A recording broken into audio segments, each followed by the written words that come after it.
اللهم صل على محمد وآل محمد اللهم صل على محمد وآل محمد اعوذ باللہ من الشیطان الرجیم بسم اللہ الرحمن الرحیم الحمدللہ رب العالمین والصلاة والسلام علی اشرف الانبیاء والمرسلین خاتم النبیین رحمۃ للعالمین بالقاسم محمد واہل بیتہ الطیبین الطاہرین المعصومین المظلومین الذین اذھب اللہ عنہم الرجس وطہرہم تطہیرا۔ سامعین گرامی، آپ کے سوالات کے جواب کے لیے ہم آپ کے سامنے موجود ہیں، اور اس وقت ہمارے سامنے جو سوال لایا گیا ہے وہ یہ ہے کہ اتنے مظالم انسانیت پر ہوتے دیکھ کے اللہ کیوں خاموش ہے؟ اتنے مظالم انسانیت پر ہوتے دیکھ کے اللہ کیوں خاموش ہے؟ دیکھیے، یہ سوال جو ہے یہ بھی اسی نوعیت کا ہے کہ جہاں پر پروردگار عالم سے ایسی توقعات رکھی جا رہی ہیں کہ جو مقصد تخلیق انسان اور مقصد آزمائش کے بالکل خلاف ہیں۔ ذہن میں الجھن یہ پیدا ہو رہی ہے کہ انسان کو کھا رہا ہے، ہزاروں لوگوں کے حقوق غصب ہو رہے ہیں، ہزاروں لوگوں کے حصے کا اناج ضائع ہو رہا ہے، ہزاروں لوگ افلاس اور غربت میں روز افزوں اضافے کی وجہ سے اپنی زندگی سے عاجز ہو گئے، یا اور اس طریقے کے اب ظلم گنوائے جائیں تو بہت ہو جائیں گے۔ تو اتنے ظلم جو ہو رہے ہیں ان کے عوض یا ان کے رد عمل میں اللہ کی طرف سے کوئی فوری اقدام چاہتے ہیں کہ کوئی فوری اقدام ایسا ہو کہ ان سب چیزوں کا سد جواب کر دیا جائے۔ یعنی اگر ہم ان سے یہ پوچھیں کہ بھائی اللہ خاموش ہے تو آپ کیا چاہتے ہیں، اللہ کیا کرے، تو وہ یہی جواب دیں گے کہ بھائی ظالموں کو تباہ و برباد کر دے، یا ان کی وہ قوتیں سلب کر دے جن سے وہ ظلم کر رہے ہیں، جن کے حقوق چھینے گئے ہیں وہ ان کو واپس دلا دے، یا اور وغیرہ وغیرہ جو بھی اس کے ذہن میں ہے۔ تو بات صرف اتنی ہے کہ یہ خیال اور یہ توقعات پروردگار عالم سے پیدا ہونے کی وجہ کیا ہے؟ اگر یہ توقعات صحیح اور جائز ہیں تب تو پھر واقعی میں پروردگار عالم کو وہ کرنا چاہیے جو یہ سوچ رہے ہیں، لیکن اگر صحیح نہیں ہیں تو کیوں صحیح نہیں؟ اگر لوگ اتنا علم رکھتے ہیں کہ انہیں یہ معلوم ہوتا کہ انسان جو مکمل طور سے پروردگار عالم کی گرفت اور اس کی قدرت کے دائرہ کار کے اندر ہے، باہر نہیں جا سکتا، نہ اس کی گرفت سے نکل سکتا ہے، تو کیوں اللہ اس کو چھوٹ دیے ہوئے ہے ظلم کرنے کی؟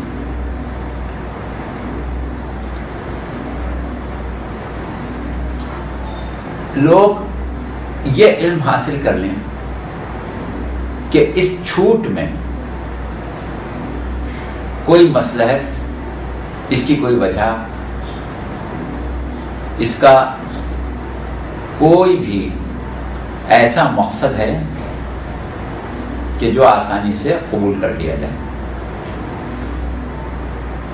تو ہمیں یہ جاننا پڑے گا کہ یہ انسان جو اس طرح قبضہ قدرت میں، اس طرح اللہ کی گرفت میں ہے، اس کو مہلت آزادی عمل ایک بہت ہی محدود مقررہ عرصے کے لیے کیوں دیا گیا ہے، اور اس میں اس کو اس بات کی چھوٹ اور اجازت کیوں دی گئی ہے کہ جو چاہے کرے۔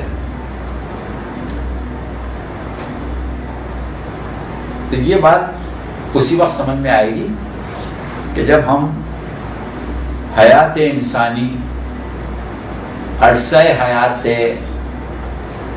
مادی جو دنیا میں ہمیں ملا ہے، اس کے مقصد کو سمجھیں۔ تو ہم پہلے اس مقصد کو سمجھائیں گے، پھر اس کے بعد انسان اور دیگر مخلوقات جن کو اس طرح آزادی عمل نہیں ہے، ان کا موازنہ کریں گے۔ اور یہ دو امور جب ہمارے سامنے سے، دو امور جب ہمارے سامنے اس طرح واضح ہو جائیں گے کہ اب ہمیں ان معاملات میں کوئی شک و شبہ نہ رہے، تو پھر یہ سارے سوالات جو ہیں یہ خود بخود ختم ہو جائیں گے۔ تو دیکھیے، ہم پہلے تو کچھ حوالے اور استدلال قرآن سے پیش کرنا چاہتے ہیں، اور چاہتے ہیں کہ ترتیب ہماری بہرحال یہی رہے جس ترتیب سے ہم جواب دینا چاہتے ہیں۔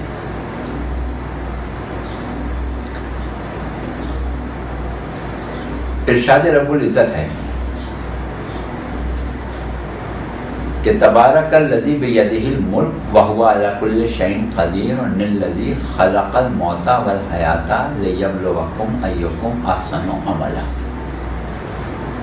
بابرکت ہے وہ ذات جس کے قبضہ قدرت میں پوری کائنات کی حکومت ہے۔ یہاں پر اس کے اختیار کا تذکرہ کیا جا رہا ہے کہ پورا اختیار رکھتا ہے، ایسا نہیں ہے کہ مجبور ہے یا کہیں اس کے اختیار اور قدرت میں کوئی کمی ہے۔ اس کے قدرت میں پوری حکومت ہے، پورا ملک ہے، عالم موجودات اس کا دست نگر ہے۔ اور اس کے بعد پھر کہا جا رہا ہے کہ وہ علی کل شیء قدیر، وہ ہر چیز پر قادر بھی ہے، جو چاہے کر سکتا ہے۔ یہ جو آپ کہہ رہے ہیں کہ کیوں نہیں سزا دیتا، اس کے جواب میں وہ کہہ رہا ہے کہ ہاں وہ دے سکتا ہے، ایسی بات نہیں ہے کہ نہ دے سکتا، لیکن اس کے بعد جو وہ وضاحت کر رہا ہے وہ یہ کہہ رہا ہے کہ الذی خلق الموت والحیاۃ، وہ خدا وہ ہے کہ جس نے موت اور حیات کو خلق کیا ہے، یعنی آپ کے لیے ایک عرصہ حیات بھی متعین کیا ہے، اور اس کے بعد اس عرصہ حیات کا اختتام بھی طے شدہ ہے۔ اب ویسے تو اس آیت میں کیفیات موت اور کیفیات حیات کا وجودی ہونا ثابت کیا گیا ہے، لیکن وہ ہمارا کام اس وقت نہیں ہے، نہ اس وقت ہمارا وہ موضوع ہے۔ ہم اس وقت جہاں لے جانا چاہ رہے ہیں وہاں تک چلیں۔ اس کے بعد کہا کہ یہ جو ہم نے عرصہ حیات تمہارے لیے خلق کر کے دیا ہے، اور یہ جو کیفیت متعین کی ہے جسے تم حیات دنیا یا زندگی کہتے ہو، اس کا ایک مقصد ہے، بے مقصد نہیں ہے۔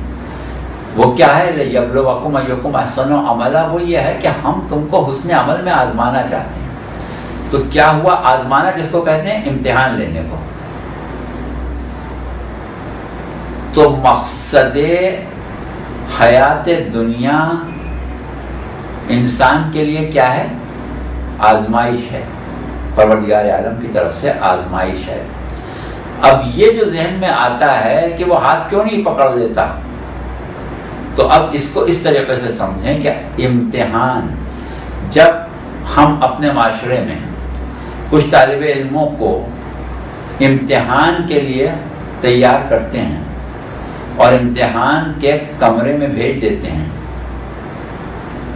تو جتنی دیر وہ پرچہ دیتے ہیں، جتنی دیر وہ امتحان دیتے ہیں، 2 گھنٹے 3 گھنٹے 5 گھنٹے جو بھی ہم نے اس کا عرصہ مقرر کر دیا ہے، کیا ہم ایسا کرتے ہیں کہ اس عرصے میں ان سے بات پرس شروع کر دیں؟ اگر وہ غلط لکھ رہے ہیں تو ان کا ہاتھ پکڑ دیں، اگر وہ صحیح لکھ رہے ہیں تو ان کو وہیں جا کے شاباشی دینا شروع کر دیں، یا اور اس طرح کی کوئی چیز جس کا تعلق امتحان سے ہے، وہاں انہیں اس بات کی آزادی ہوتی ہے کہ جو کچھ ان کو یاد ہے یا جس طریقے سے وہ اپنا معافی ضمیر بیان کرنا چاہیں نہ بیان کرنا چاہیں، اس حد تک ان کو آزادی دی جاتی ہے۔ ہاں کچھ چیزیں ہیں، یقیناً آپ کے ذہن میں یہاں پہ ایک بات آئی ہوگی کہ اگر ایک طالب علم کلاس کے کمرے میں نقل کر رہا ہے تو وہاں تو اس کو پکڑ لیا جاتا ہے۔ تو وہ مسئلہ کیا ہے کہ وہ ایک ایسی چیز ہے کہ جس کا تعلق امتحان کے قواعد و ضوابط سے نہیں ہے، ایک چیز۔ دوسری چیز یہ کہ وہ ممتحن جو امتحان لے رہا ہے وہ ڈرتا ہے کہ اگر طالب علم پرچہ دے کے نقل کر کے بعد صحیح ایک دفعہ میرے ہاتھ سے نکل گیا تو دوبارہ میرے ہاتھ میں نہیں آئے گا، لیکن اللہ کا معاملہ ایسا نہیں ہے۔ اللہ کے ہاتھ کو ایسا کوئی ڈر نہیں کہ کوئی اس کے ہاتھ سے نکل جائے گا۔ بہرحال یہ ایک اضافی بات آ گئی، فی الحال آپ اس کو اصولی طور پر سمجھیں سر، یعنی جب تک اس کو دور امتحان سے، دور آزمائش سے گزارا جا رہا ہے، جب تک اس سے کوئی باس پرس نہیں ہوتی۔ بعد میں نتیجہ نکالا جاتا ہے، بعد میں ڈگری دی جائے نہ دی جائے جو بھی ہو وہ سب بات کی باتیں۔ جب تک وہ کمرہ امتحان میں ہے اس وقت تک اس کو اس عمل کی آزادی ہے کہ جس کا تعلق امتحان سے ہے۔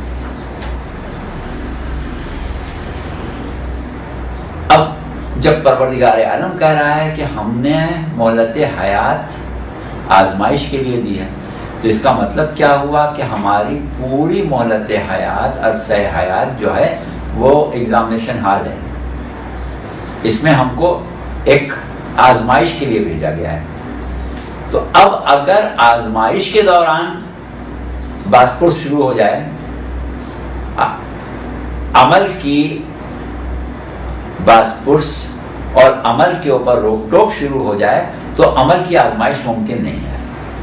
جب عمل کی آزمائش کے لیے ہم کو بھیجا گیا ہے تو پھر ہمیں عمل کی آزادی بھی ہونا چاہیے، مجبور کر کے آزمائش نہیں ہو سکتی۔ ہم یہ دیکھتے ہیں کہ یہ حالت ہے انسان کی، اور جو دیگر مخلوقات ہیں جنہیں عقل نہیں دی گئی ہے ان کے بارے میں ارشاد رب العزت کیا ہے؟ والشمس والقمر والنجوم مسخرات بامرہ، سورج، چاند، ستارے سب اس کے امر سے مسخر ہیں۔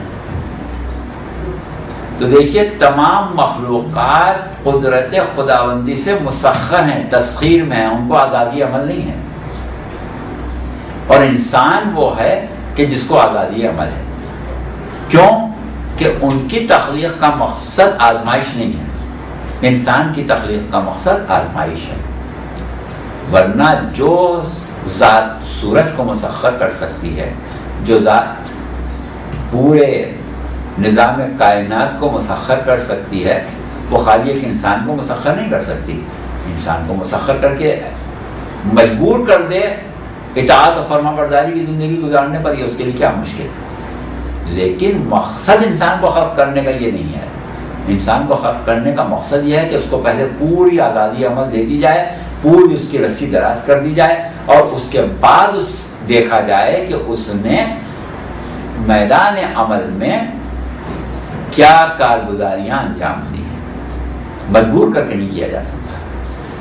اس کے برخلاف جیسا کہ ابھی ہم نے کہا کہ دیگر مخلوقات مسخر ہیں، جو پروردگار عالم نے ان کے لیے قواعد و ضوابط مقرر کیے ہیں وہ ذرہ برابر اس سے نہیں ہٹ سکتے، اور انسان کو جو قواعد و ضوابط بنا کے دیے ہیں اس کو اختیار ہے جتنا چاہے ان کو چھوڑ دے. ظلم سے منع کیا گیا، جتنا چاہے ظلم کر لے. حق تلفی سے منع کیا گیا، جتنی چاہے حق تلفی کر لے. یہ اس کو آزمائش کے لیے چھوڑا گیا ہے، اور اس نے آزمائش کے لیے چھوڑا ہے، وہ جو جب چاہے پکڑ سکتا ہے. اس کو کوئی خوف نہیں ہے کہ میرے ہاتھ سے نہ نکل جائے. اس کے بعد آپ یہ دیکھیں کہ وہ مخلوقات کے جو مسخر ہیں اور صرف اسی دائرے میں اپنی زندگی کو گزار سکتی ہیں جو ان کی جبلت کے طور پر پروردگار عالم نے ان کے لیے طے کر دیا ہے. وہ اس تسخیر میں پروردگار عالم سے کتنی راضی ہیں. یسبح للہ ما فی السماوات و ما فی الارض، جو زمین و آسمان میں ہے سب اللہ کی تسبیح کر رہا ہے. گو کہ وہ مسخر ہیں، ان کو آزادی عمل نہیں ہے، لیکن اس تسخیر میں ان کو اتنی لذت ہے اور اتنی پروردگار عالم کی نعمتیں، پروردگار عالم کی طرف سے دی ہوئی نعمت حیات کا اتنا احساس ہے کہ وہ زبان حال اور زبان مقال سے تسبیح پروردگار عالم کر رہے ہیں. اور ایک انسان ہے کہ جس کو پوری آزادی دی ہوئی ہے، لیکن اس کے باوجود وہ معصیت کر رہا ہے، اور ایسی معصیتیں کر رہا ہے کہ اگر تھوڑی دیر کے لیے یہ مان لیا جائے کہ وہ جو آپ کہہ رہے ہیں کہ اللہ خاموش کیوں ہے، چلو خاموش نہیں، پکڑ لے، مار دے، اور کیا کرے گا؟ بھائی ظالم کو کی روح قبض کر لے، یا اور اس کے اوپر پتھر گرا دے، کچھ بھی کر دے.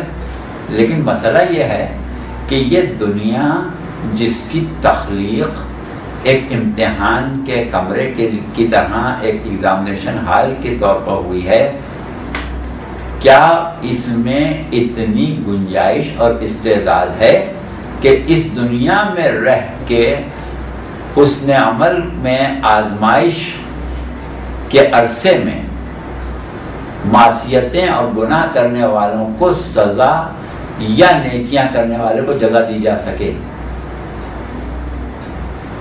یہ دنیا جو ہے اس میں اتنی صلاحیت ہی نہیں ہے، اتنی استعداد ہی نہیں ہے. یہ صرف دارالامر ہے، دارالجزا بننے کی اس میں صلاحیت ہی نہیں ہے. آپ کہہ رہے ہیں نا دنیا میں سزا دے دے، دنیا میں سزا کیسے دے دے؟ دنیا میں اتنی صلاحیت نہیں ہے کہ وہ دارالجزا بن سکے. دنیا صرف دار آزمائشی بننے کی صلاحیت لے کے پیدا ہوئی ہے، اس سے زیادہ اس میں گنجائش ہی نہیں ہے. مثلا ایک شخص ہے، اس نے 1000 آدمیوں کو مار دیا، 100 آدمیوں کو مار دیا، 50 آدمیوں کو مار دیا. اب آپ چاہتے ہیں کہ ان بے گناہوں کے قتل کی اس کو سزا دیں. دنیا میں کیا کر سکتے ہیں؟ ایک دفعہ مار سکتے ہیں آپ اس کو. اس نے 100 کو مارا تھا، آپ نے اس کو ایک دفعہ مار دیا تو 99 کی سزا رہ گئی، ایک ہی کی سزا ملی. ایک شخص نے لاکھوں انسانوں کے حقوق غصب کر کے اربوں خربوں روپیہ جمع کر لیا. اب اگر آپ میں اتنی طاقت ہے کہ آپ اس سے وہ سارا روپیہ چھینیں اور ان تمام لوگوں تک پہنچا دیں جن کا وہ حق تھا، تو کیا اس کی سزا پوری ہوگی؟ اس کی سزا تو پھر بھی پوری نہیں ہوگی. یا ایک شخص نے دنیا میں ہزاروں لوگوں کی اصلاح عمل کر دی، اب کیا آپ دنیا میں اس کو اس کی جزا دے سکتے ہیں؟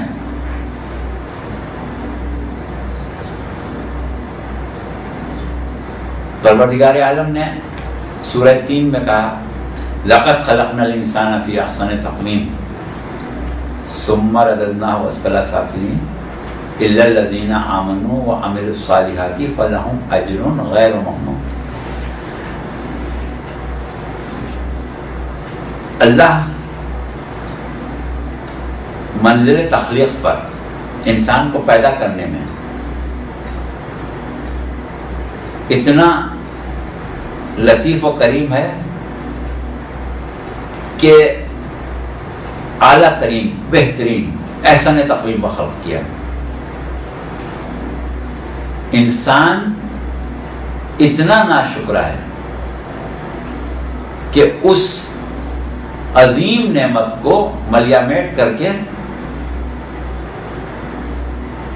پستی کی انتہا تک جاتا ہے. لیکن کچھ لوگ نہیں جاتے. وہ کون ہیں؟ جو ایمان بھی لاتے ہیں، اعمال صالح بھی انجام دیتے ہیں. تو ایمان اور اعمال صالح اگر انجام دیں تو پہلا لطف الہی تو یہ تھا کہ احسن تقویم پر خلق کیا تھا. اب دوسرا لطف الہی کیا ہے؟ فَلَهُمْ أَجْرٌ غَيْرُ مَمْنُونٌ. ان کا اجر وہ ہے جو کبھی ختم ہی نہیں ہوگا. تو وہ اجر دینے والا کہ جس کے اجر کی حد و انتہا نہ ہو، اس کے اجر سے محظوظ ہونے کے لیے، اس کا حظ اٹھانے کے لیے کوئی ایسی زندگی چاہیے ہے کہ جو خود کبھی ختم نہ ہو. اگر زندگی ختم ہو گئی تو اجر ہمیشہ باقی کیسے رہے گا؟ تو اجر کے ہمیشہ باقی رہنے کے لیے زندگی کا ہمیشہ باقی رہنا ضروری ہے. اور یہ صلاحیت اس دنیا میں نہیں ہے کہ زندگی ہمیشہ باقی رہ سکے. یہاں انحطاط اور زوال پذیری جو ہے وہ جزو لا ینفق ہے. تو اب پروردگار عالم کی گرفت سے نہ کوئی باہر نکل رہا ہے اور نہ ہی اس کو اس بات کا خوف ہے کہ یہ میرے قبضہ قدرت سے نکل جائے گا. نہ اس کے ہاں اس بات کا امکان ہے کہ جو ظلم و تشدد اس نے کیے ہیں یا جو نیکیاں کی ہیں ان کا کوئی ریکارڈ گڑبڑ ہو جائے گا. نہ اس کے ہاں کسی اور قسم کی بے اعتدالی کا اور وعدہ خلافی کا امکان یا گنجائش ہے. اب اگر اس نے کہا کہ ہم نے حسن عمل میں آزمائش کے لیے تم کو مہلت دی ہے تو دے دی. اب اس میں وہ اپنی طرف سے کسی قسم کی کوئی بدعنوانی معاذ اللہ نہیں کر سکتا ہے. تو بدعنوانی نہ ہو اور ایک بات جو طے ہے اس کے مطابق کام ہوتا رہے. تو اس کا تقاضا یہی ہے کہ حسن عمل میں آزمائش کے لیے چھوڑا ہے. حسن عمل کے لیے مقام عمل کے اوپر پروردگار عالم نے چھوٹ دی ہے تو دی ہے. اب اس چھوٹ کو وہ واپس نہیں لینا چاہتا، نہ لے گا، بلکہ پوری چھوٹ ہے. آپ جتنا چاہیں ظلم کریں، جتنا آپ کے اختیار میں ہے. پوری عالم انسانیت کو اگر تباہ کر سکتے ہیں تو آپ کر ڈالیں، کیونکہ اللہ کے پاس وہ قدرت موجود ہے کہ بڑے سے بڑے جرم کی سزا دینے کے لیے ایک ایسا عالم ہے جس میں استعداد موجود ہے کہ بڑے سے بڑے ظلم کی سزا دے دی جائے، اور وہ عالم ایسا موجود ہے کہ جس میں بڑی سے بڑی نیکی کا اجر دے دیا جائے. تو جب یہ چیز اللہ کے پاس انتظام بھی موجود ہے، اس کا وعدہ بھی سچا ہے اور اس کا اصول بھی ٹوٹنے والا نہیں ہے، اور پھر اس اصول میں کوئی خرابی بھی نہیں ہے، تو ایسی صورت میں ہم یہ کیوں توقع رکھیں کہ پروردگار ظالم کو دنیا میں سزا دے؟ اور یہی آپ کے سوال کے جواب کا لب لباب ہے. یہاں پر ہم آپ کے جواب کو ختم کرتے ہیں. والسلام.